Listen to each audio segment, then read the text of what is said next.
Bom dia, a paz do Senhor. Mais uma manhã que o Senhor nos dá. Glória a Deus por isso. Já que alguns estão ficando em pé, então fiquem em pé. Nós louvamos ao Senhor, porque nós podemos realmente dizer que até aqui o Senhor tem nos ajudado, né? Tem nos ajudado porque a cada dia temos vivido aí as nossas guerras, mas o Senhor tem nos sustentado. Estamos aí hoje no último culto do tema Cristianismo e as religiões, e eu creio que todos nós, mais uma vez um mês e um tema desafiador, né? Porque tem confrontado a nossa vida com Deus. Realmente, o que nós temos vivido? Como tem sido a nossa caminhada? Como tem sido a nossa vida em termos de nós estamos vivendo uma religiosidade ou realmente o cristianismo? Ou vivendo realmente Cristo? Aprendemos aí durante todas as ministrações nesse mês que a religiosidade ela busca, né, a satisfação própria. A religiosidade ela busca satisfação própria. Eu preciso ser beneficiado em algo. A religiosidade. E nós precisamos parar, e conforme fala 1 Coríntios 11, nós precisamos realmente nos analisar, nós precisamos realmente estar atentos ao qual tem sido realmente a nossa atuação concernente ao Evangelho de Cristo. E o cristianismo, ele nada mais é do que a unidade, né? Nossa maior prova está aí, né? Pai, Filho e Espírito Santo. Cristianismo é unidade. Então nós temos que buscar o tempo todo viver a unidade de Cristo em nós. A fusão, né? Que o pastor Elias falou bastante no dia que ele ministrou. Esta fusão é viver não mais eu, mas Cristo vive em mim. Isso é cristianismo. Quer dizer, a minha justiça não existe mais, a minha vontade não existe mais, as minhas regras não existem mais, os meus achômetros não existem mais, as minhas rabugices não existem mais, porque não sou mais eu que vivo, mas Cristo vive em mim. Esse é o cristianismo. Então pensa como a tua guerra, ela é diária. Porque é fácil? Não. Eu tenho que morrer e Cristo viver através de mim. Eu tenho que deixar Cristo me moldar. E isso não é tão fácil quanto nós falarmos. No dia a dia, nós abrimos mão do nosso comodismo, nós abrimos mão da nossa zona de conforto. Como nós vivemos confortavelmente? E o cristianismo, ele nos cobra, sabe? Nós temos uma vida realmente voltada para agradar a Cristo, para viver a vontade do Pai. E isso é uma guerra todos os dias, amados. Todos os dias. E por isso que eu falo para você nesta manhã, é manhã de nós adorarmos e glorificarmos ao Senhor, porque nós estamos mais uma manhã podendo entregar o nosso dia, entregar a nossa adoração, entregar o nosso louvor por mérito nosso, de forma nenhuma. Mérito nosso, nós estaríamos agora mortos, porque é isso que nós merecemos. Mas tudo é graça. É graça, favor que nós não merecemos, favor imerecido. Então temos ou não temos motivos para exaltar, para glorificar, para bendizer o nome do Senhor Jesus? Temos sim, e eu creio que você nesta manhã estará se unido no mesmo propósito de adorar e bendizer o nome do Senhor Jesus. Isaías 64.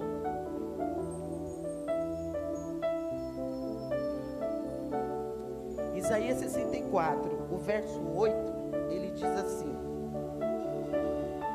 mas agora, ó Senhor, Tu és nosso Pai, nós o barro, e Tu o nosso oleiro, e todos nós a obra das Tuas mãos. Você pode dizer amém? Ele é teu Pai? Você realmente é a obra das mãos do Senhor? Então deixa Ele te moldar. Não fique relutando, não fique brigando com o Criador, mas deixe Ele te moldar, porque desde o momento da tua fecundação existe um propósito, e o propósito maior é o nome dele ser glorificado na tua vida. Então, para nós realmente não sermos um religioso, não estarmos perdendo o nosso tempo dentro de igreja, mas sermos realmente um cristão, Cristo tem que viver em nós e refletir em nós, em tudo que fazemos, em tudo que nós queremos realmente adorar, bendizer e exaltar o nome do Senhor. Tudo que nós fazemos, irmãos, se você estuda, é para que o nome do Senhor seja glorificado. Se você louva, é para que o nome do Senhor seja glorificado. Se você tem uma família, é para que o nome do Senhor seja glorificado. Tudo. O teu emprego é para que o Senhor seja glorificado na tua vida ali. Então tudo, deixa o Senhor te moldar. Seja realmente um barro na mão do oleiro. Não fique resistindo aos caminhos que o Senhor tem te proposto. Não seja um crente rabugento, onde fica ali brigando com o Criador. Quando nós brigamos com o Criador, quem sai perdendo? É nós mesmos. Porque o Criador segue. Ele segue no propósito. Eu quero, e eu sei que você também quer, estar alinhado com o Pai, no propósito para o qual Ele te pôs neste mundo. Então que você nesta manhã exalte esse Deus glorioso, esse Pai que é presente em todos os momentos e em toda circunstância. Esse Pai que você tem pedido todos os dias, me molda, Senhor Jesus, segundo a tua vontade e o teu propósito. Que você possa celebrar, que você possa realmente louvar o Senhor ali com os louvores, como uma oração, em primeiro lugar sua, louve, mas que seja uma oração que saia de dentro do teu coração para o Pai. Grande e eterno Deus, receba nesta manhã, ó Pai, a cada vida, Senhor Jesus amado, que tem, Senhor Jesus amado, se colocado. Ó Pai, nós temos reconhecido realmente que nós somos miseráveis, somos pó, somos cinza, mas nós queremos, ó Pai amado, ser esse barro moldado, Senhor, por Ti. Vem nesta manhã, toma o Teu lugar, nos rendemos a Ti nesta manhã, ó Pai. Vem, exala, Senhor, o Teu bom cheiro no nosso meio nesta manhã, ó Pai. Receba, receba, receba.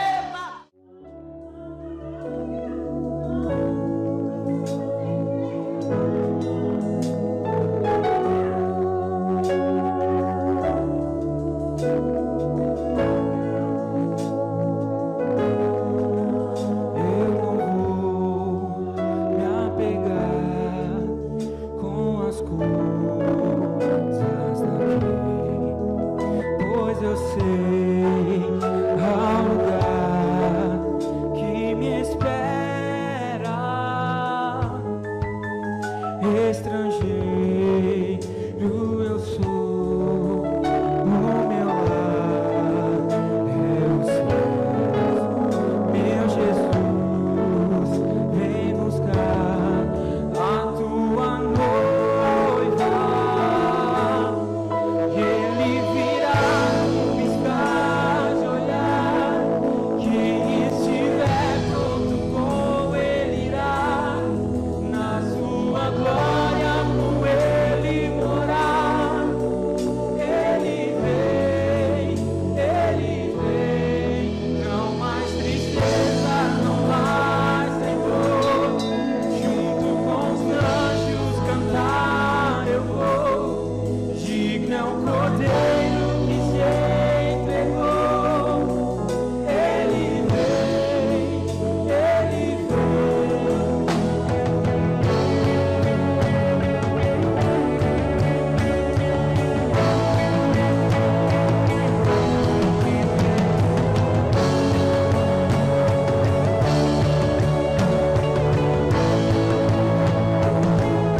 cremos, ó Pai. Nós cremos, Senhor Jesus, na tua volta. Nós cremos, Senhor. Maranata, Maranata, Maranata. Ora vem, Senhor Jesus.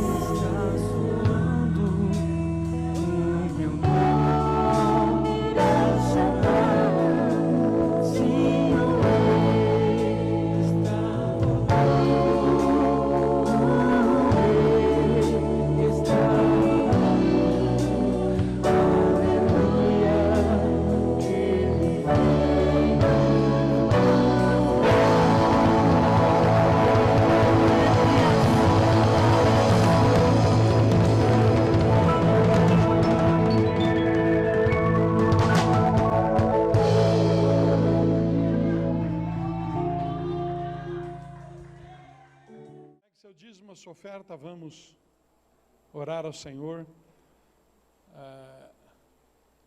A nossa gratidão também, eu louvo a Deus, eu sempre relato isso, essa semana nós mandamos a nossa oferta a Moçambique, né?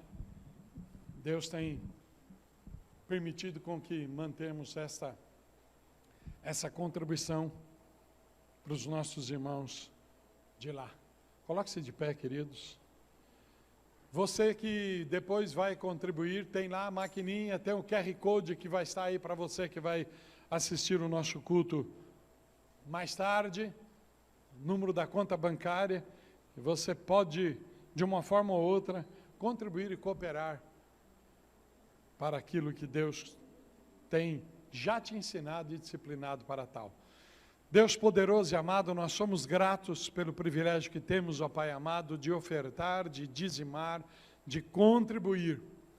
Tua igreja tem sido ensinada e a tua igreja tem manifestado isto com todo gozo, Senhor amado, e com toda a disciplina, para louvor do teu nome. Nós oramos e abençoamos todos os dizimistas, Senhor amado, e ofertantes da tua casa, hoje e sempre.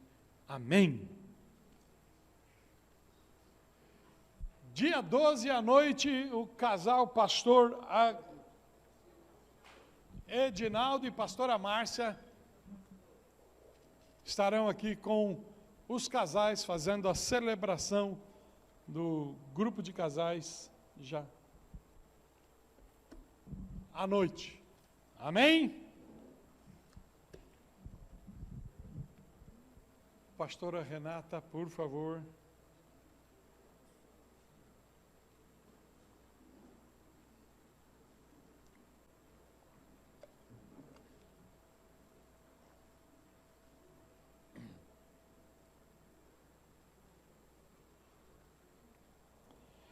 Deus poderoso, santo e amado, aqui está, ó Pai, tua serva, tu conheces o coração dela e tu já comunicastes a ela, Senhor, aquilo que tu queres falar conosco nesse encerramento de cristianismo e as religiões, Senhor.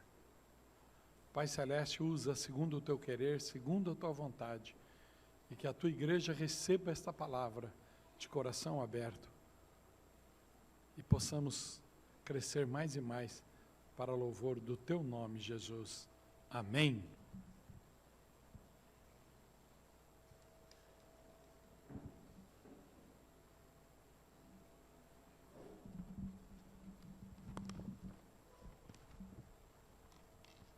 Bom dia, igreja. Opa, esse buraquinho aqui é difícil para a gente que tem salto. Graça e paz.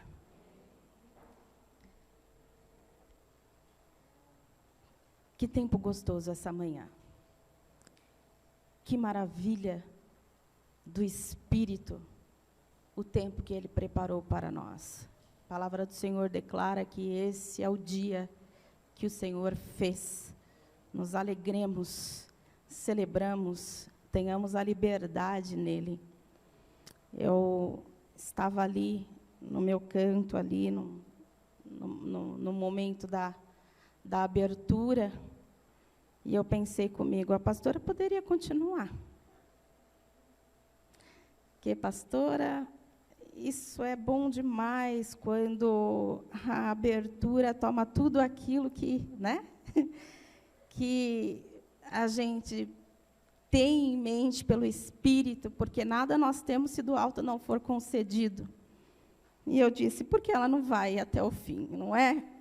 Pregamos assim logo pela abertura, louvamos e amém, glória a Deus. Mas, enfim, ainda temos mais um pouquinho pela graça do Senhor. Louvo a Deus e agradeço ao Espírito Santo, porque é um só corpo, um só Senhor que efetua tudo em todos. Glória a Deus. Cristianismo e religiões, último domingo, e também o último culto que falaremos disso. Uma vez eu pedi para o pastor Marcos ministrar, eu disse, pastor, o senhor encerra o mês, e vai, é o último dia, o pastor encerra, ele falou, ótimo, deixe para mim o final, que é a cereja do bolo. Eu não sei se é bem assim, né, para a gente que toma aqui o lugar para poder falar, depois que todos falaram, o sentimento que tem é, Deus, o que eu vou dizer?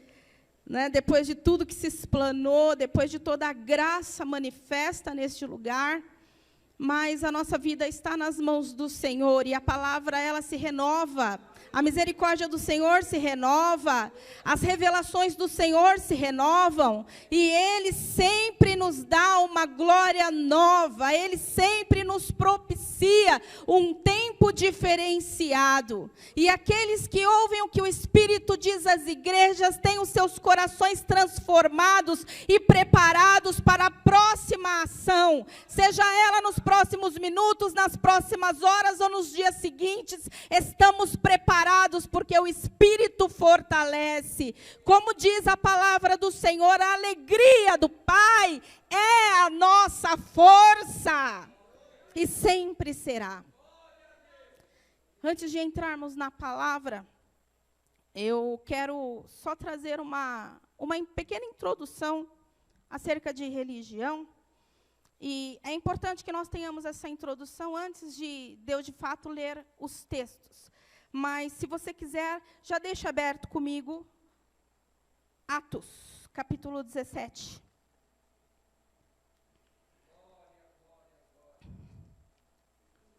Deixa aberto aí, nesta palavra. Queridos, a glória do Senhor, ela é tremenda. Sinto as pernas tremerem. Isso, que o Espírito Santo faça como quer nesta manhã. Bom, religião. O que podemos dizer nesse primeiro ponto?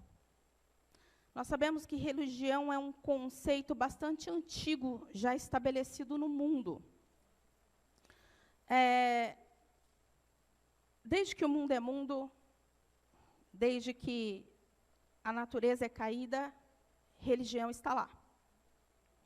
Podemos entender como religião, ideologias, comportamentos que se fundamentam e se manifestam com base naquilo que se crê, com base naquilo que se acredita, naquilo que se toma como verdade absoluta.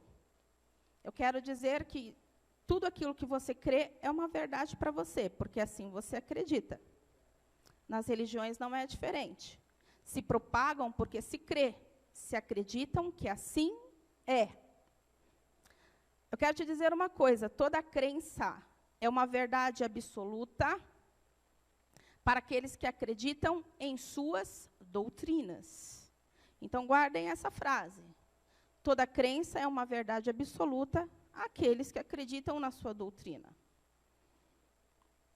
Eu cheguei a dizer, quando tive a oportunidade de abrir o culto aqui, nesse mês ainda, falando de religiões, de cristianismo e religiões, que a religião é a base que se fundamenta no crer, e o cristianismo é a base que se fundamenta no ser. Ou seja, o ser é um crescimento, uma propagação daquilo que se crê. Então, o cristianismo se desenvolve no ser, religião naquilo que se crê. E aí podemos analisar-nos a nós mesmos. Cremos ou somos? Né? Eis aí a diferença entre ambas. Cremos ou somos? E essa é toda a preocupação, a você que já leu o livro de Tiago, essa é toda a preocupação do escritor talhado, tecido ali. Você crê somente ou você é? Porque crê, até os demônios creem. Mas quem é manifesta a glória daquele que era, é e será para todos sempre. E eu quero te dizer que um conceito sobre religião, ele foi estabelecido pelo catolicismo desde o século XV a XVI, ali no período da Idade Média, conhecido como a Idade das Trevas. A Igreja Católica trouxe no latim o termo religião como religare. E o sentido de religare, segundo o catolicismo, diz que é o homem sendo ligado ou religado ao seu Deus. E com base em religare, nós vemos que o homem ele é ligado através dos ritos, através dos simbolismos, através dos dogmas, e isso faz com que o homem seja ligado. Só que esta palavra no latim, essa questão de religião, o fator religare, ele é totalmente controverso na questão do cristianismo, porque não é esse o conceito que a Igreja de Cristo trata. Porque a forma como a Igreja Católica ou a Idade Média tratou esse princípio no latim é uma forma obrigatória em que o homem era ligado a Deus. Eu quero te dizer que, com base em Colossenses, no capítulo 1, não precisa abrir, no verso 16, diz que, pois nele foram criadas todas as coisas, no céu e na terra, as visíveis, as invisíveis, sejam tronos, sejam soberanias, poderes, autoridades, todas as coisas foram criadas nele, por ele, para sempre. Dentro desse princípio que Paulo coloca aos Colossenses, o princípio religare, ele já foge totalmente do conceito do que um catolicismo veio impetrar, o que a religião de fato é, porque você já era nele antes da fundação do mundo, o seu coração já estava nele, você já existia nele, o propósito da tua vida já era nele, tem tudo a ver com ele, a sua vida desde lá. Se o pecado veio, destronou, por um homem o pecado entrou, mas pelo segundo Adão, todas as coisas foram restituídas, reorganizadas e restauradas. Esse princípio não é religar, esse princípio é trazer à existência o que já era para tornar a ser. Por isso que o cristianismo, ele é mais do que um princípio de religar. O cristianismo, ele é uma condição de manifestar quem Deus é naquele que ele criou para ser a manifestação da sua glória. Deus é poderoso para fazer infinitamente mais do que pedimos ou pensamos. E é importante termos esse conceito porque a religião é uma cadeia, e nós vamos entender por que ela se faz enquanto cadeia. A pastora Márcia já trouxe bem esse princípio, se você prestou atenção no início do culto, os princípios religiosos, queridos, não está colocado na forma como alguém busca o divino.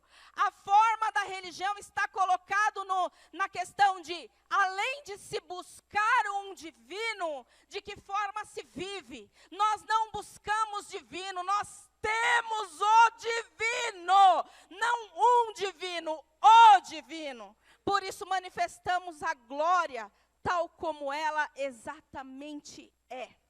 E agora vamos à palavra de Deus. Atos 17. E eu quero que você leia comigo a partir do verso 16. Obrigada, irmã. Diz assim: E eu quero que vocês prestem bem atenção nesse texto.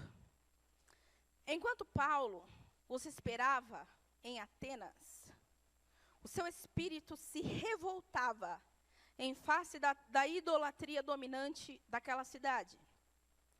Por isso, dissertava na sinagoga entre os judeus e os gentios piedosos, também na praça, todos os dias, entre os que se encontravam ali. E alguns dos filósofos epicureus e estoicos contendiam com ele, havendo que perguntasse: que quer dizer esse tagarela? E outros: parece pregador de estranhos deuses, pois pregava Jesus e a ressurreição. Então, tomando consigo, o levaram ao Areópago, dizendo: podemos saber que nova doutrina é essa que ensinas? Posto que nos trazes aos ouvidos coisas estranhas, queremos saber o que vem a ser isso.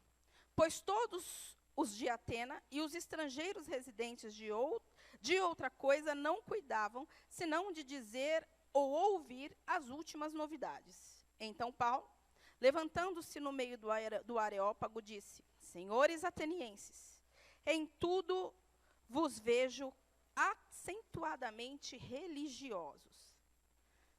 Porque, passando e observando os objetos de vosso culto, encontrei também um no qual está escrito: ao Deus desconhecido.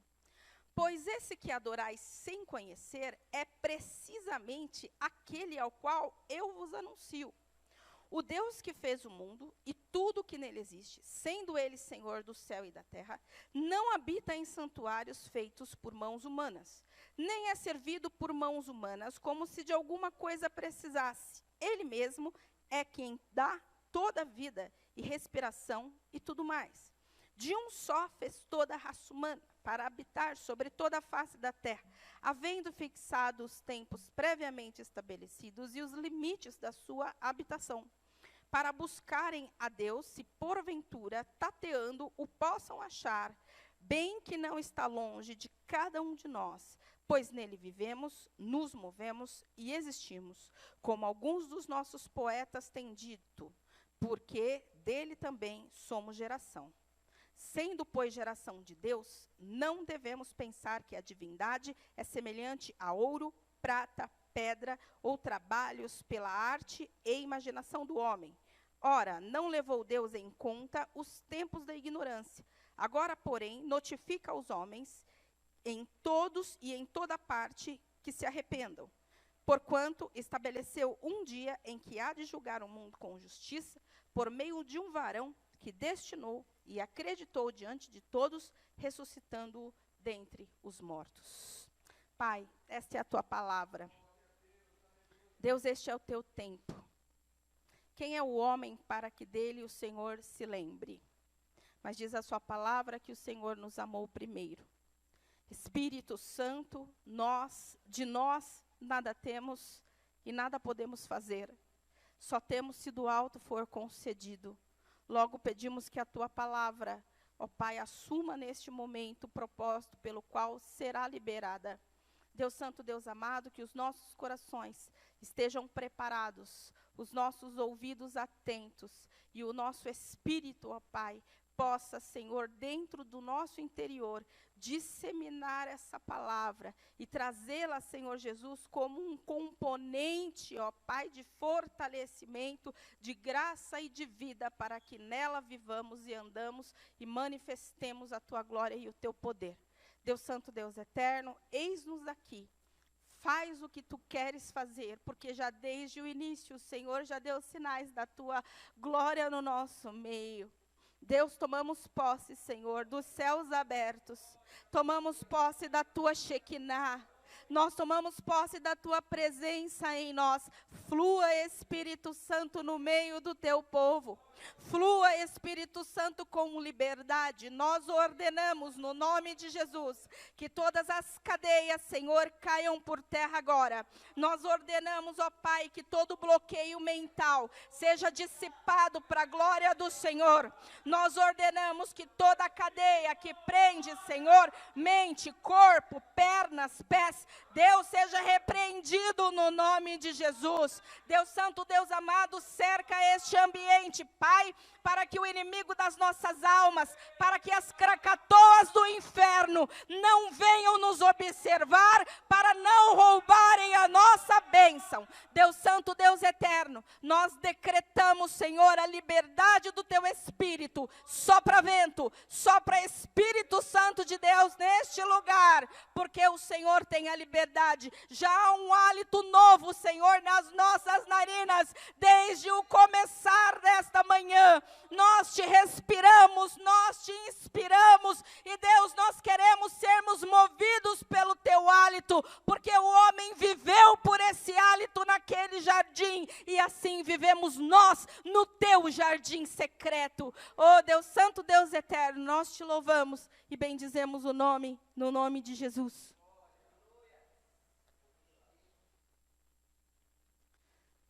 Queridos, esta palavra é uma palavra bastante interessante. Paulo está em Atenas. E para que nós possamos entender aonde o Espírito quer levar, nós precisamos conhecer um pouco de Atenas. Não dá simplesmente para falar dessa palavra desconsiderando a cidade em que Paulo está. Porque se você observar no verso 1, veja como se encontra a alma revoltada, frente ou à face a toda a religião proveniente naquela cidade, a toda a idolatria vivida ali. Toda religião, preste bem atenção, toda religião tem um ser a ser idolatrado. Toda religião. A palavra do Senhor fala que Deus não divide a sua glória com ninguém.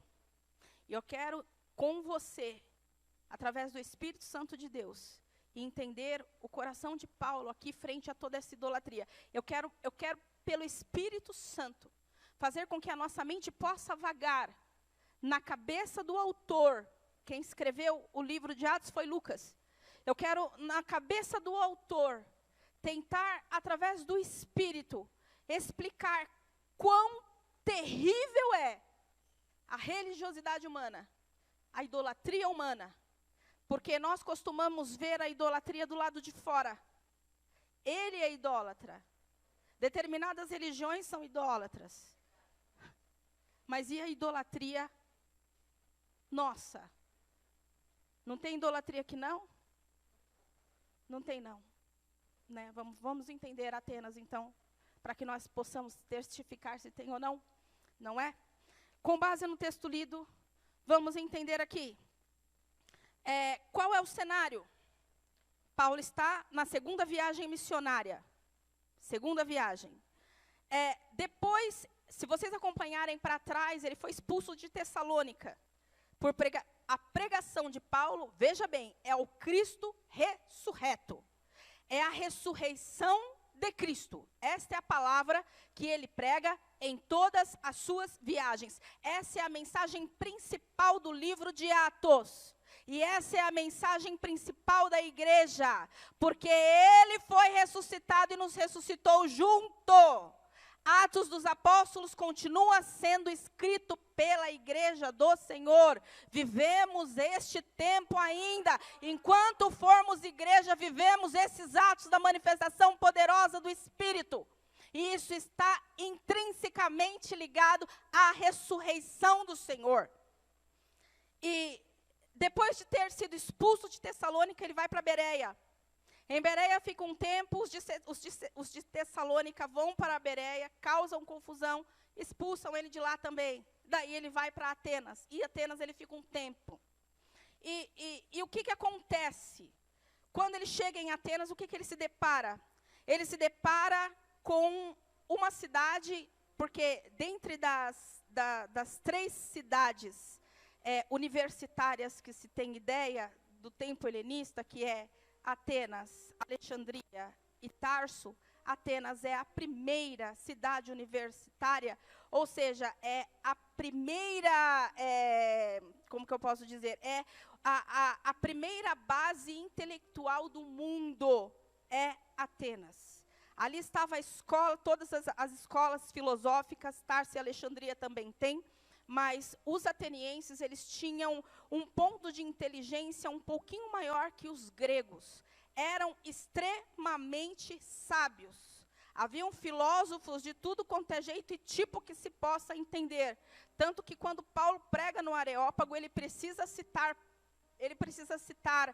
filósofos para poder ser entendido. Só alguém com essa capacidade poderia discursar diante de uma cidade como tal. A cidade, ela possuía 30.000 ídolos, ou 30.000 postes ídolos ou estátuas espalhadas pela cidade inteira, 30.000. E de todas essas, praticamente todas eram objetos de culto, todas eram objetos de adoração. Apenas um desses altares era destinado ao Deus desconhecido. Não sabia que Deus era esse, mas eles adoravam um Deus que não conhecia, ao Deus desconhecido. Estava lá a placa. A religião de Atenas é uma religião politeísta. Vários deuses, eram extremamente religiosos e extremamente idólatras. Embora fosse o berço da sabedoria, nas questões espirituais era um pouco diminutivo. Então, este é o cenário ao qual Paulo se encontra. Paulo está exatamente aqui. E só para que vocês possam entender, Atenas, a cidade tomou esse nome pela sua padroeira, ou seja, pela sua entidade maior, Atena, que era a deusa da arte, da filosofia e da sabedoria e do conhecimento. Então, Atenas tem o nome da sua padroeira. Eu não vou entrar aqui no termo sobre quem interpelou Paulo, sobre os estoicos e os epicureus. Deixa vocês, quando forem para o seminário o ano que vem, perguntarem isso ao pastor Daniel. Ele vai certamente explicar melhor acerca dos epicureus e dos estoicos, que são as duas correntes filosóficas que dividem Atenas ao meio. Mas deixa isso para o seminário. Eu quero só me atentar na base religiosa da cidade. Eu quero chamar a atenção aqui para 3 fatores importantes que Paulo evidencia no texto.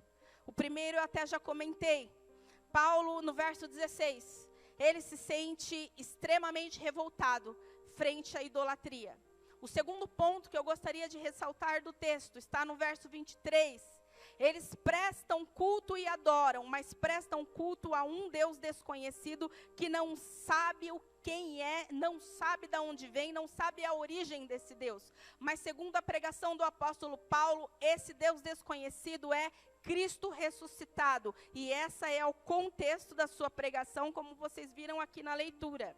E no verso 24 e 29, Paulo evidencia que o Deus desconhecido, tal como é o Criador, ele habita dentro e não fora. E ele é um Deus relacional, geracional, além de ser um Deus vivo e não um Deus morto, levantado pelas mãos humanas. João Calvino tem uma frase que eu acho interessante. Ele diz assim: o coração do homem é uma fábrica de ídolos. O coração do homem é uma fábrica de ídolos.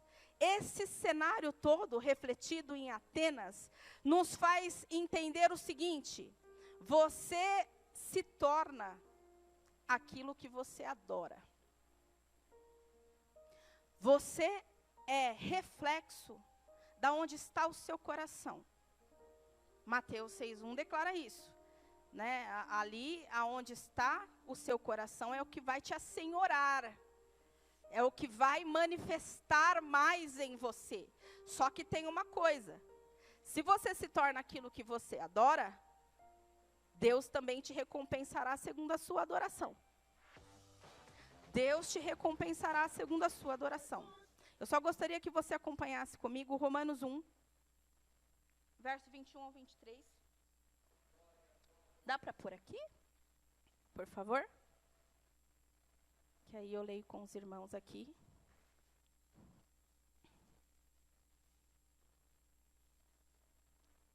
Boa. 21. É Romanos. Oh, glória a Deus.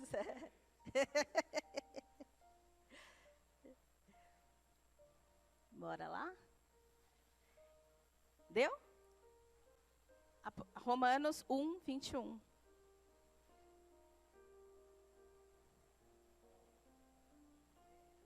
Deu? Boa. Beleza, Rafinha, vamos lá. Você é o que você adora, ok?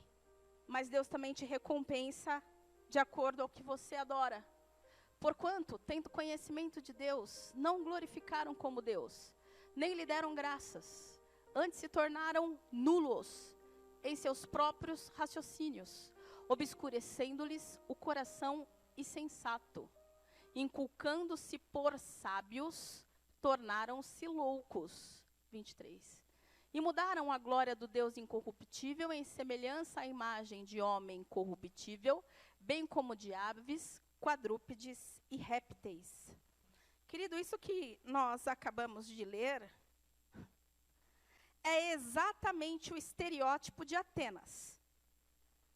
E é porque, para quem que Paulo fala no livro de Romanos?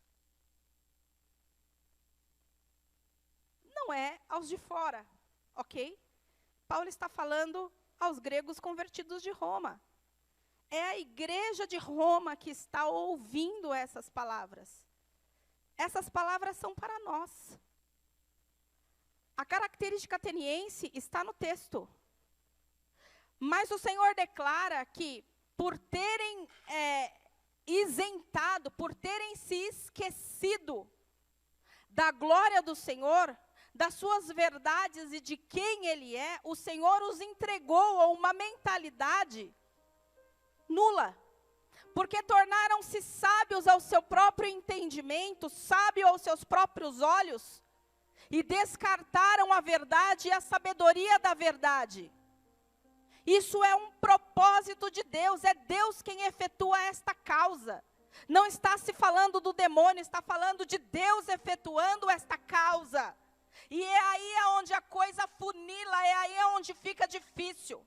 Porque eu quero voltar a dizer, muitos culpam o diabo por tudo. Porque é o diabo na minha vida, porque você não sabe a luta com o inimigo, porque o inimigo isso, o inimigo é aquilo. Mas eu quero te dizer, Romanos declara que ele já está debaixo dos nossos pés. E se ele está debaixo dos nossos pés, qual é o campo de ação que ele tem? O campo que você der. É o campo que você dá. Porque Tiago não declarou isso aí? Resistir ao diabo e ele fugirá de vós. Mas nós ficamos nas nossas questões idólatras. Se é para falar, vamos falar. Né? Nós ficamos, queridos, olha, prestem bem atenção. Os homens, ele tende a colocar as coisas, as situações, os pensamentos seus, as suas próprias vontades, as suas mazelas. Na verdade, nem é a mazela, porque a mazela não coloca. Se colocasse a mazela nas mãos de Deus, teria cura, não é? Mas não põe, não põe. Mas aí nós colocamos todas as outras coisas que diz respeito a nós mesmos, mas não tem nada a ver com Deus, no lugar do Deus vivo. E toda vez que isso acontece, você é um idólatra e você pecou. Você pecou. E é esse pensamento que Paulo estava tentando falar com os atenienses. Eu já vou chegar na questão do Deus desconhecido, segura aí. Nós já vamos chegar lá, porque esse é um outro ponto importante. Mas até então estamos falando de religião e idolatria. E como eu repeti no início, a idolatria não está só lá, nas religiões que se diferenciam do pensamento cristão. Oh, meu Deus, bom se fosse, porque era a igreja resgatar, trazer e estava tudo muito bem. Mas o Senhor está falando aqui, nós pegamos tudo que é nosso e colocamos no lugar de Deus. Deus não tem espaço, Deus não tem vez, a voz dele não é ouvida mais, é o que eu penso, é o que eu quero, e ai de Deus se não me der, ai de Deus se não fazer, ai de Deus, ai de Deus, ai de Deus. Isso choca, isso choca. Isaías declarou: eu não divido jamais a minha glória com nada e com ninguém. Mudaram a glória do Deus incorruptível, a semelhança de. E aí você coloca 3 pontinhos aí, reticências, no verso 23 de Romanos, né?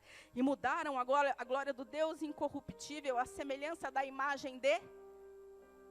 Oh, o que é que você está colocando no lugar de Deus? Vai aqui agora.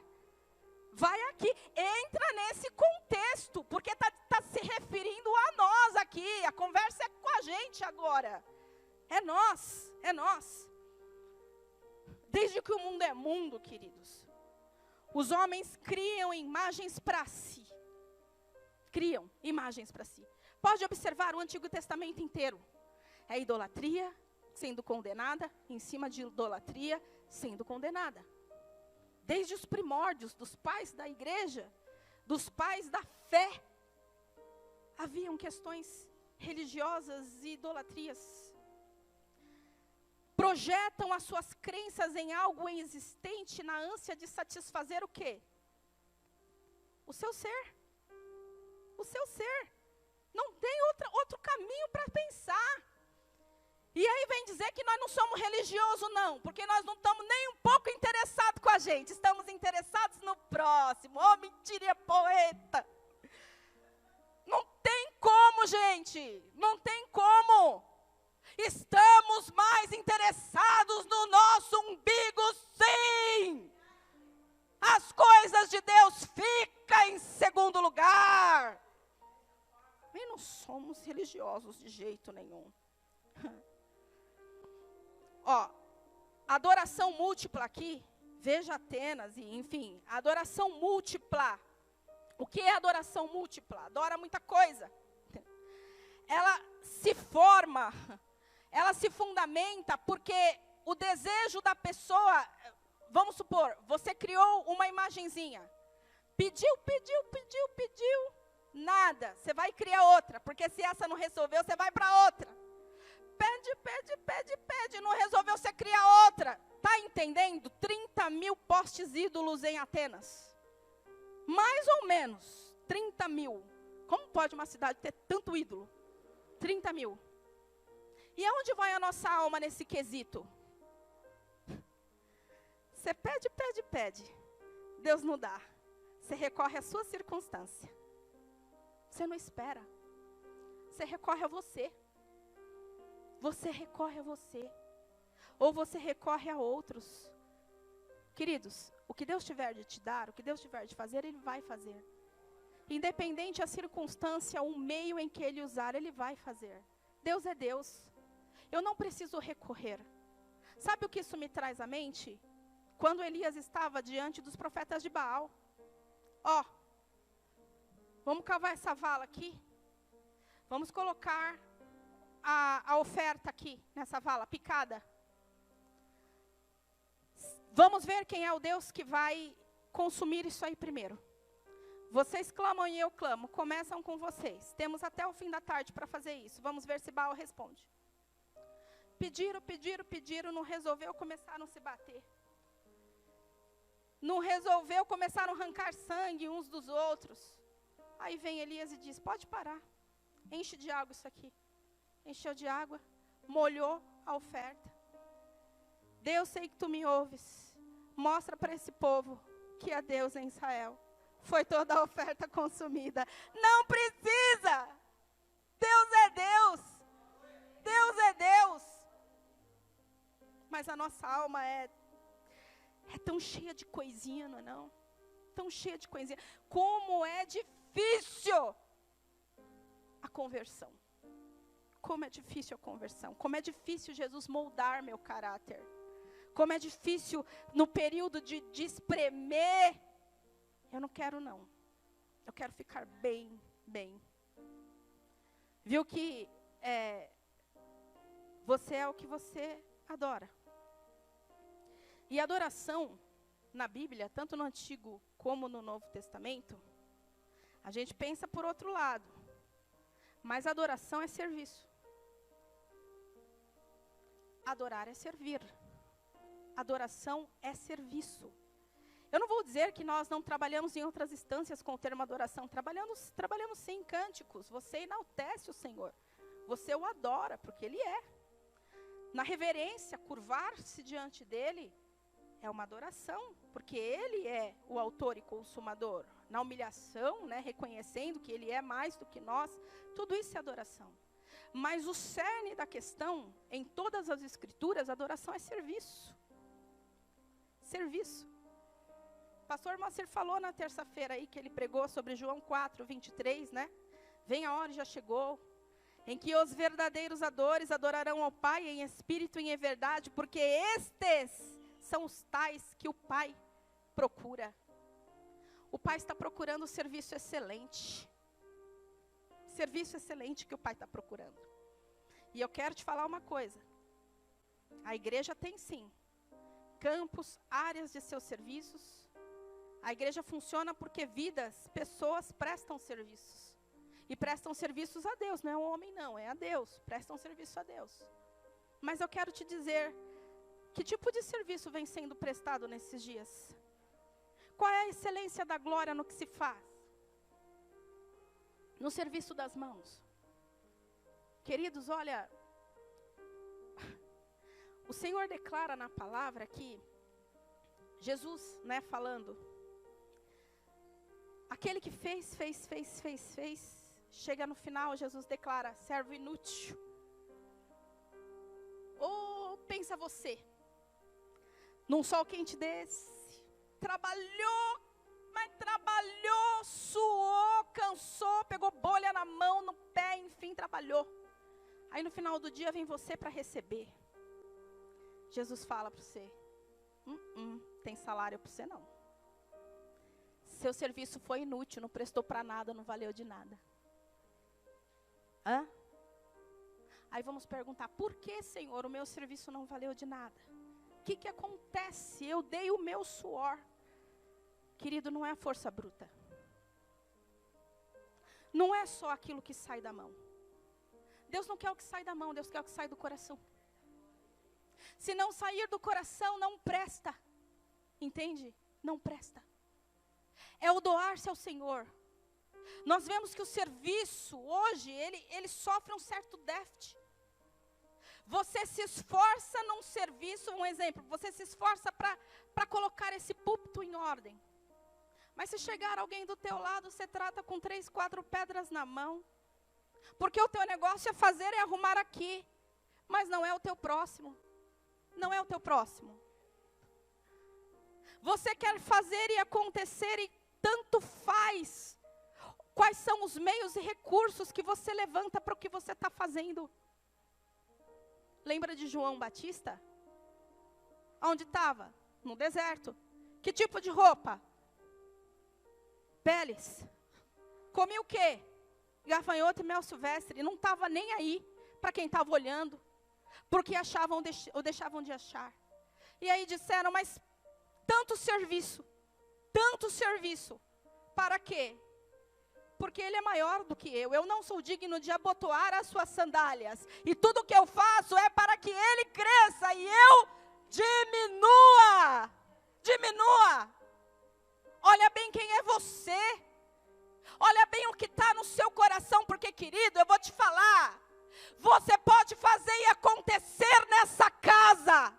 Faça mesmo, faça e aconteça. Mas eu quero te dizer que o seu fazer e acontecer está sendo medido o seu coração. E se o seu coração for reprovado, tudo que você fez é inútil. É inútil. Porque você não está servindo qualquer um. Não são deuses estranhos que não pode te ver, que não pode falar com você, que não sabe da tua existência. É aquele que te formou, te gerou e te fez. É esse. É para ele, tem tudo a ver com ele. Não tem nada a ver comigo essa história. Tem a ver com ele. Eita.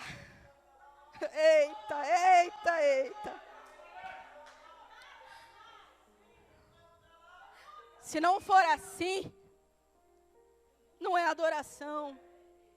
Não é adoração. Não é adoração. Ó, presta atenção em João. Pastor Moacir citou isso bem. Presta atenção. Vamos prestar atenção de novo. Os verdadeiros adoradores são os que o Pai procura. Mas você viu o termo verdadeiro? Tem essa palavra verdadeiro na frente da adoração, ok? Significa que se a sua adoração o Senhor desconsidera, ela é uma mentira. É uma adoração genérica falsiê. Não é não? É falsiê o negócio. Não é? É fake. É fake. O serviço significa que o serviço prestado a Deus é pro forma, não tem espírito, não tem vida, não tem coração, não tem motivação dele, nele, para ele. Porque para ele são todas as coisas.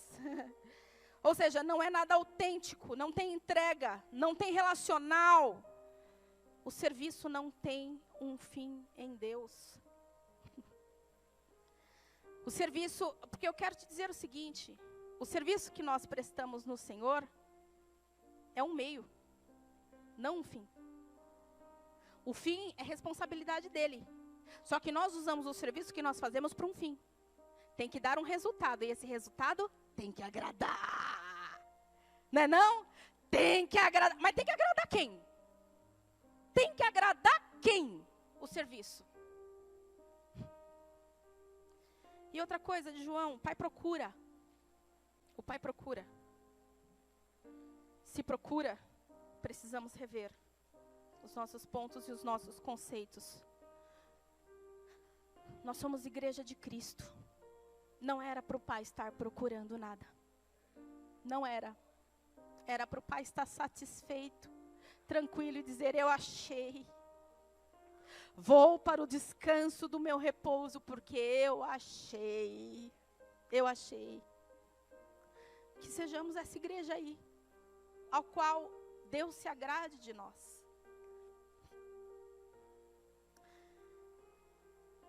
Queridos, o apóstolo Paulo está deixando uma mensagem bem importante com relação aos atenienses para nós. Como somos igreja de Cristo, nós não temos a prática, e nunca teremos, de fundir esculturas, levantar postes ídolos, erigir templos para adoração de outras entidades. Nós não vamos fazer isso. Mas a idolatria no nosso meio, ela, como eu disse, ela está sendo levantada e erigida de outras formas. Através da conduta apresentada, como eu me apresento diante de Deus e dos homens. A oração que eu faço pela manhã, isso é eu. Sempre que eu desperto, eu oro ao Senhor e eu peço, Senhor, ensina-me a viver este dia como o Senhor quer que eu viva. Porque o meu comportamento vai dizer quem tu és em mim. Eu me preocupo com o meu comportamento em Deus. Porque eu entendi, por esta verdade, que há uma multidão de testemunhas que me observam. E essa multidão de testemunhas não são só pessoas. Aqui diz respeito a Krakatoas, o pastor já falou muito acerca disso. São demônios observadores. E esses demônios observadores trabalham de que forma? Eles observam e observam e observam para ver se um fiasco, 1 milímetro da sua vida tem alguma brechinha. Para correr e contar, a brecha está lá, aí vem aquele designado.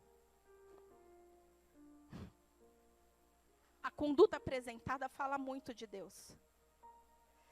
As múltiplas formas de pensamentos que nada tem a ver com o Senhor. Eu estava lendo Rick Warren, num dos devocionais. Ele declarou o seguinte, os pensamentos ruins, eles até vêm na mente. Na verdade, vêm mesmo. O problema não é você orar, Deus tira esse pensamento de mim. Não é esse o caminho segundo ele. O caminho é você povoar a sua mente da verdade. Porque quando você povoa a sua mente da verdade, você não dá espaço para você. Não tem espaço para o seu pensamento, para o seu achismo. Não tem espaço para aquilo que você define, porque Cristo em nós é a esperança da glória sempre.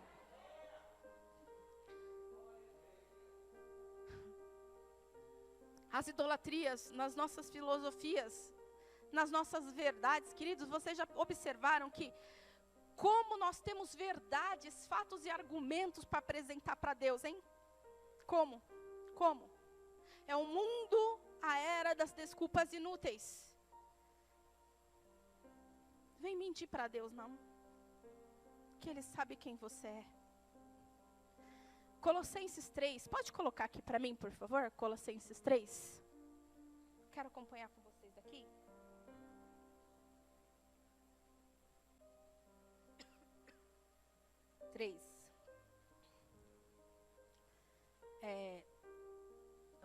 Vou até o 6. Portanto, se fosse ressuscitado juntamente com Cristo, buscai as coisas que vêm do alto, onde Cristo vive, sentado à direita de Deus. Pensai nas coisas do alto, não das que são da terra. Porque morrestes, e a vossa vida está oculta, juntamente com Cristo em Deus. Quando Cristo, que é a nossa vida, se manifestar, então vós também sereis manifestados com Ele em glória. Fazei, pois, morrer a vossa natureza terrena, prostituição, impureza, paixão lasciva, desejo maligno, avareza, que é idolatria. E o 6. Por essas coisas é que vem a ira de Deus sobre os filhos da desobediência. Você é o que você adora, mas Deus lhe cobrará acerca da sua adoração. Viu o texto aí?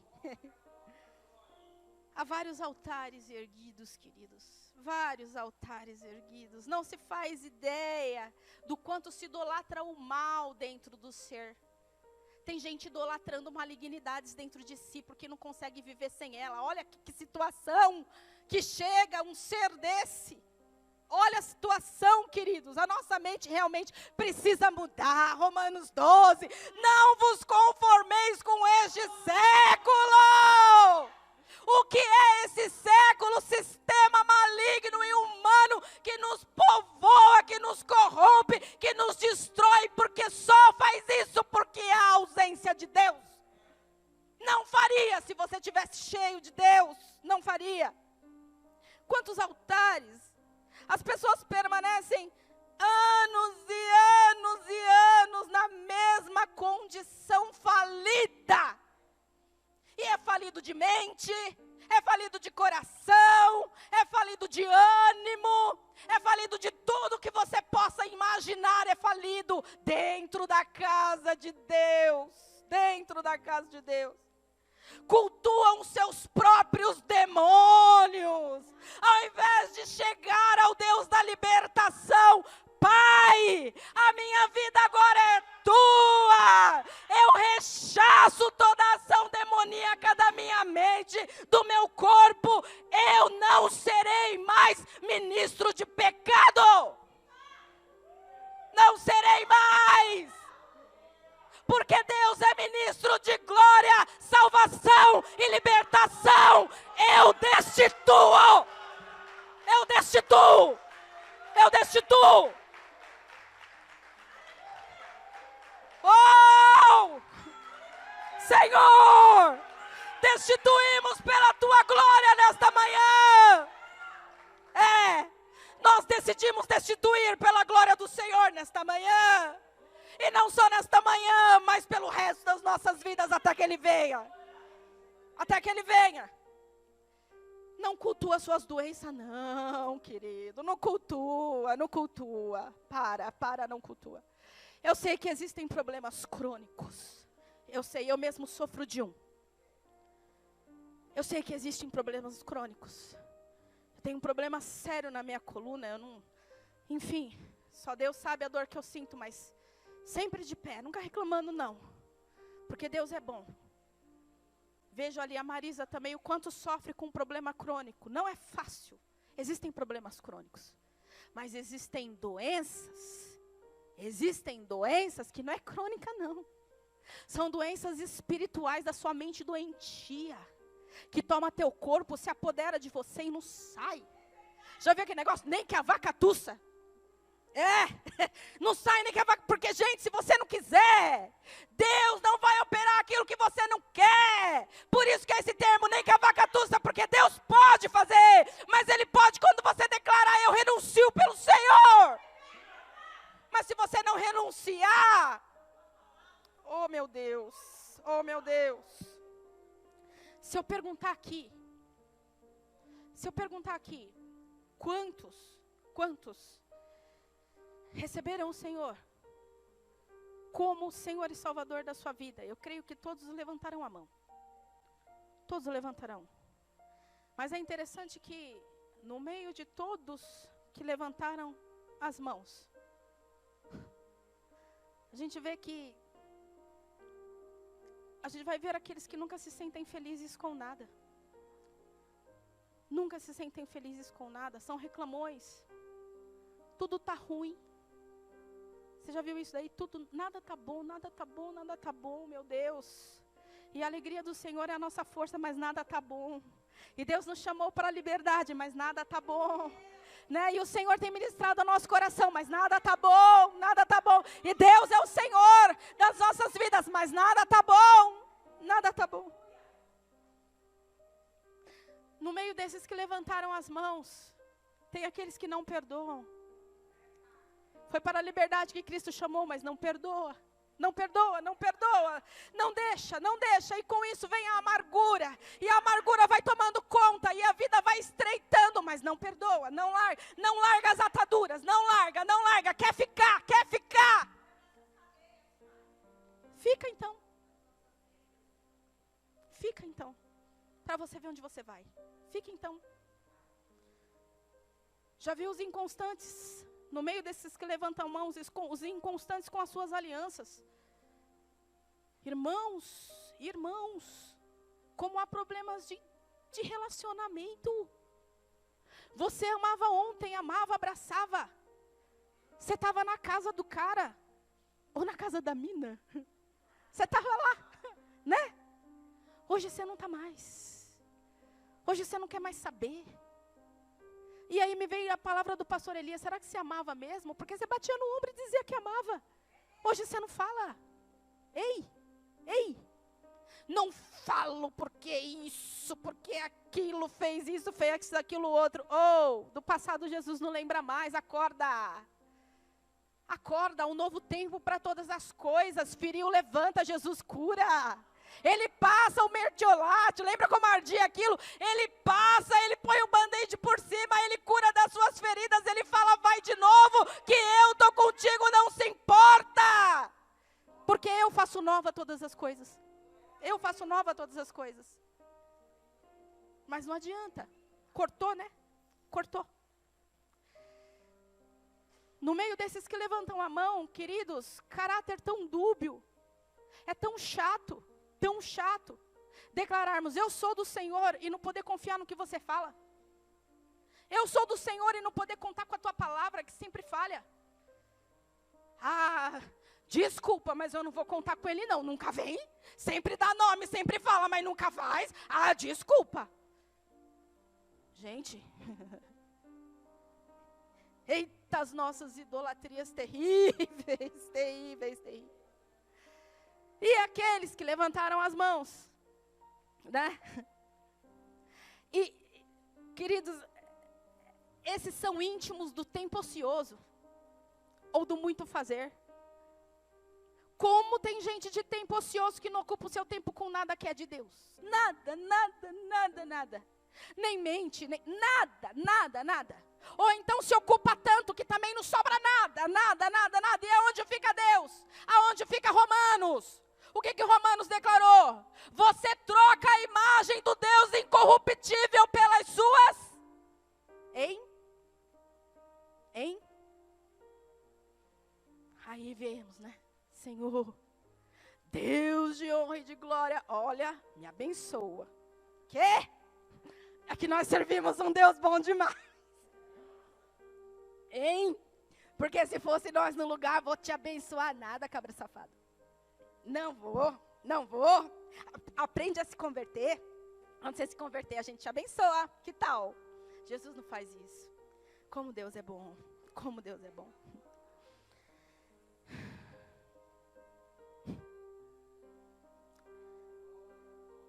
Oh Deus, na última aula de libertação com o apóstolo Dario, eu ouvi ele dizer uma coisa muito importante. Ele falou sobre salvação e falou sobre batismo. E ele disse que o processo salvífico na vida do homem, ele não é assim, ele é de extrema importância, claro. Mas o cerne da questão é um segundo ponto, é o próprio homem. Porque salvar, Deus salva. Ele não tirou o povo do Egito? Salvar, ele salva.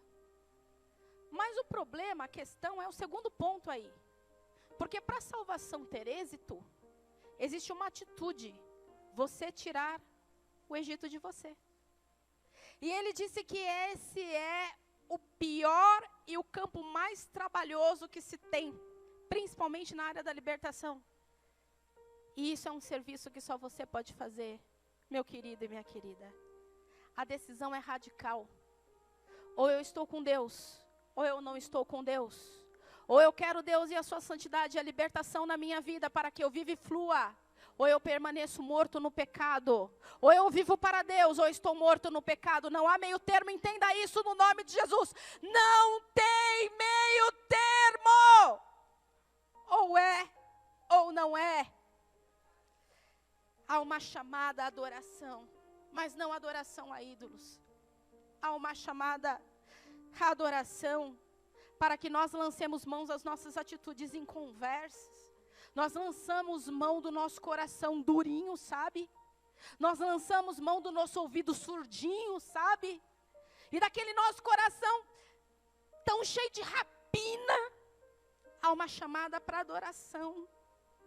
Porque o salmista declarou no Salmo 24, levantai, ó portas, as vossas cabeças, levantai, ó portais eternos, para que entre quem? O Rei da Glória. Levantem as vossas portas nesta manhã, Igreja de Cristo.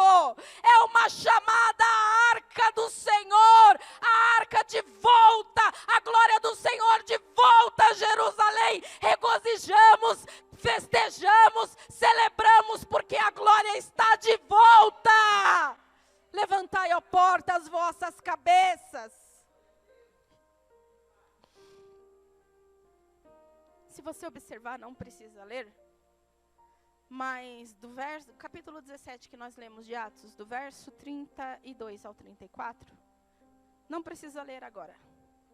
Mas você vai ver que, diante de todo esse discurso de Paulo, houve aqueles que reprovaram a sua pregação, houve aqueles que falaram, posso até pensar nisso.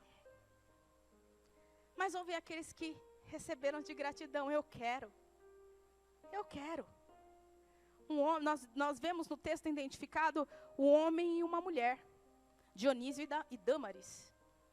Era Damaris no tempo passado, tá? Agora ela só está numa nova versão. Mas Dâmaris e Dionísio, eles aceitaram. Eu quero te dizer que esse contingente não é diferente dos dias de hoje. Tem aquele que vai ouvir a sua mensagem e vai falar para lá com isso aqui. Eu não quero nem saber dessa ministração, não serve para mim não serve para você? Problema seu. O papel do reino está sendo executado. A verdade está sendo anunciada. Quem tem ouvidos, ouça. Se você não quiser ouvir, é um problema seu com Deus. Nós não temos nada a ver com isso, meu querido e minha querida. Das nossas mãos não será cobrado. Se tu acha que a mensagem é A ou B, que faz A ou C, que é direcionada ou não, problema teu. Porque você não sabe o que a gente sofre para estar aqui. Você não sabe o que Deus faz com a gente para estar aqui. É morte, é choro, dói. Não é simplesmente vir aqui, abrir uma Bíblia e falar para você, não. Você não sabe o que é. A gente não tem vida até isso acabar. Você sabe o que é não dormir? Você sabe o que é? Porque é Deus, é Deus. Eu sofri no meu físico uma batalha terrível um dia antes. Eu passei mal. E aí você ainda vem falar lorota? Vá às favas com a sua lorota. Porque Deus é Deus desse lugar, queira você ou não. Deus é Deus nesse lugar, queira você ou não. Aceite ou não, goste ou não. É isso, pronto e acabou. Pronto e acabou. Sem reticências. Sem reticências.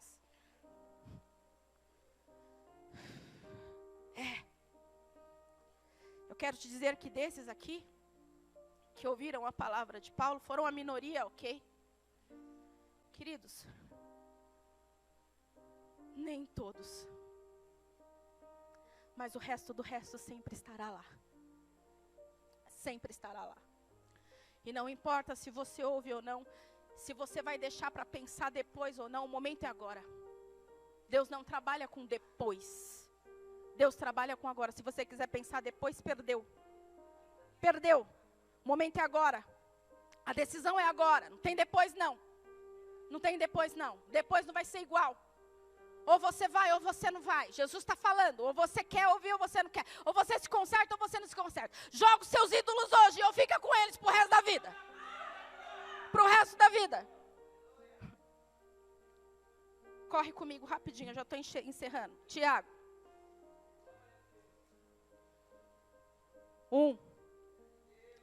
21 a 27.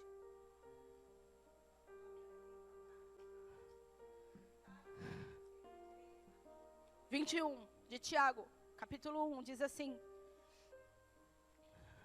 queridos, essa é a verdade que manifesta nos nossos corações. Se a verdade não for, nada é. Se nós não dermos vazão à graça, não há graça, não há graça. Se você não der ouvidos há um tempo específico do Senhor nesses dias, há um tempo.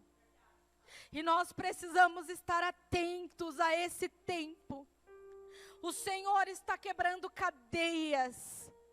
O Senhor está movendo ambiências, porque Deus tem pressa. Ele tem pressa. Igreja de Cristo Jesus, é o tempo do Espírito. São os últimos dias da igreja, é o tempo do Espírito. Esse tempo trará um avivamento tremendo aos corações. Esse tempo trará uma ousadia em fé, romperão em fé. Esse tempo irá desatar as ataduras da boca, porque se levantarão atalaias e profetas para profetizar nos escombros, aonde há choro, aonde há prisão. O Senhor levantará profetas para esses dias, porque Isaías está cumprido. O Senhor leu, o Espírito do Senhor está sobre mim. Hoje se cumpre as Escrituras. Igreja de Cristo, há um tempo especial do Espírito para nós. Tiago 21. Portanto, despojando-vos de toda impureza e acúmulo da maldade, é tempo disso mesmo. Acolhei com mansidão a palavra que vos é implantada no coração, é a palavra da glória, a qual é poderosa para salvar a vossa alma. Lançai mão dos seus rudimentos, meu irmão e minha irmã em Cristo. Porque a palavra anunciada é a palavra que salva a tua alma. Acolhe ela com graça no teu coração. Acolhe ela, acolhe ela. 22. Tornai-vos, pois, praticantes da palavra. Olha o serviço, a adoração aqui. Tornais praticante da palavra e não só ouvinte, enganando a vós mesmos. Eu quero te dizer o seguinte. Se você não pratica, mentiroso é. Ó, mentira de novo aqui. Mentiroso é. Você serve a Deus ou ao diabo? Quem você serve? Se é sim, sim, não, não. O que passa disso é procedência Ó, se você não é nem sim, sim, não, não, se é uma procedência, diz a palavra. Diz a palavra. 23. Porque se alguém é ouvinte da palavra e não praticante, assemelha-se a homem que contempla num espelho o seu rosto natural, pois a si mesmo se contempla e se retira, e para logo se esquece de como era a sua aparência. Mas aquele que considera atentamente a lei perfeita, a lei da liberdade, nela persevera, não sendo ouvinte negligente, mas operoso. Oh, meu Deus, olha isso, queridos, atentar a lei da liberdade, há uma liberdade em curso, há uma liberdade em curso, há algo perfeito que quebra as nossas amarraduras, que desfaz as nossas cadeias, que endireita o caminho tortuoso, porque é isso que diz a palavra. Seja ouvinte e não negligente, operoso, praticante, e será bem-aventurado no que realizar. Lembra do Salmo 1? Seremos como árvores plantadas a ribeiro, daremos fruto na estação própria, tudo que fizer prosperará. É abundância da glória de Deus, é abundância, abundância. Oh, Senhor. E aí os dois versos temas, né? Na verdade é o 27, mas o 26 e o 27 se completa.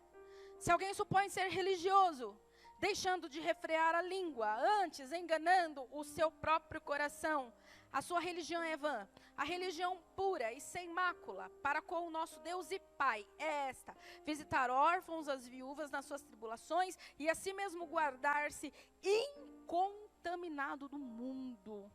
Eu quero te dizer o seguinte, Tiago aqui cita o termo religião, ok? Ouviram bem aí, né? Ele fala da religião, se alguém supõe ser religioso, no 26, e ele fala da verdadeira religião, no 27. Acontece que nós precisamos ter bastante ciência aqui. Tiago não está comparando o cristianismo a uma religião vã, de forma nenhuma. Acontece que no capítulo 1, verso 1, você entende por que ele usa esse termo. Se você quiser ver lá, rapidinho, ele está falando com quem? No finalzinho do verso 1. As 12 tribos que se encontram na dispersão, na diáspora. O que significa isso? Ele está falando com judeus convertidos e gentios convertidos espalhados pelo mundo. Pelo mundo. Aí você entende por que Tiago usa esse termo religião aqui. Porque quando você lê sem entender o contexto, você faz uma bagunça na sua cuca. E você mistura uma coisa com outra. O termo religião que Tiago usa, acontece o seguinte: os judeus, todos nós sabemos que o judaísmo se tornou uma religião, pelos seus dogmas, os seus ritos, os seus simbolismos, pelo entendimento errado acerca do Messias. Tornou-se uma religião. E a questão dos gentios, o que acontece com o gentil? O gentil é aquela questão da religião cultural, que ele alimenta porque vem dos pais, dos avós, do tataravô, então ele alimenta isso, ou aquilo que ele escolhe por si. Escolhe uma religião que queira se adequar. Quando esse povo se converte, Tiago faz uma alusão à questão da fé cristã, falando acerca das religiões, dos seus ritos que eles estavam acostumados. Então Tiago traz uma condição para mostrar que a religião, ela é ritualística, a religião, ela é apática, a religião, ela é morta, a religião, ela não produz, a religião, ela é absolutamente infrutífera, a religião não causa mudanças, mas o cristianismo comparado à religião, ele é a transformação de Deus, é a glória de Deus manifesta, é algo que avança, é algo que é vivo, é algo que traz vida, é algo que depõe contra a morte, é algo que salienta o Cristo da glória. Essa é a comparação que Tiago faz. E aí eu quero encerrar aqui, trazendo à memória a transcendência que o pastor Elias falou, porque aquilo marcou muito eu, ou a mim, marcou demais, demais. E quando encerrou o culto eu corri, porque o pastor também se marcou numas coisas. E, gente, olha, é uma coisa boa, quando a palavra de Deus vai trazendo algumas coisas na sua cabeça. E quando eu estava lendo, eu falei, tem tudo a ver, continua a coisa. O que o pastor Elias falou não foi para um dado momento. A questão da transcendência é até a volta de Cristo. É atemporal o que ele disse. Eu não sei se você se atentou, mas ele trouxe uma condição atemporal para a igreja. E nós escolhemos viver essa transcendência ou não. O que eu quero dizer é que o cristianismo, ele transcende os limites do crer. Quando isso acontece, você evidencia em si mesmo a exata manifestação do ser, que é Cristo Jesus. Cristo Jesus. Deus, eu entendi da seguinte forma: o nosso Deus, ele é pura imanência. Transcendência é o que sobe, imanência é o que desce. O nosso Deus é pura e perfeita imanência. Efésios 2:6 diz que Deus nos ressuscitou com Cristo, e com Ele nos fez assentar nas regiões celestiais com Cristo.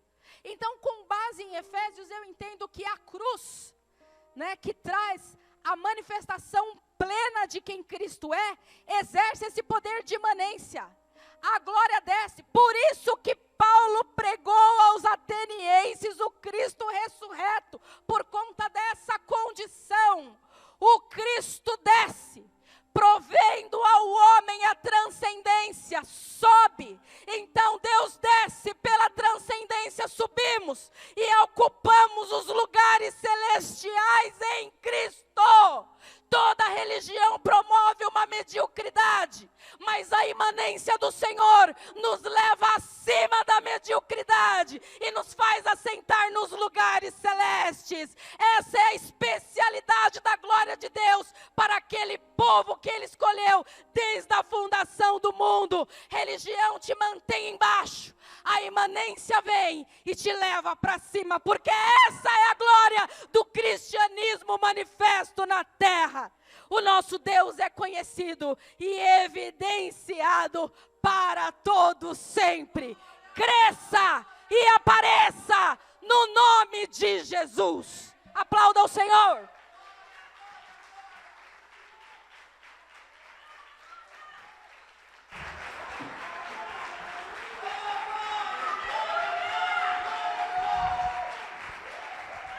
Amém.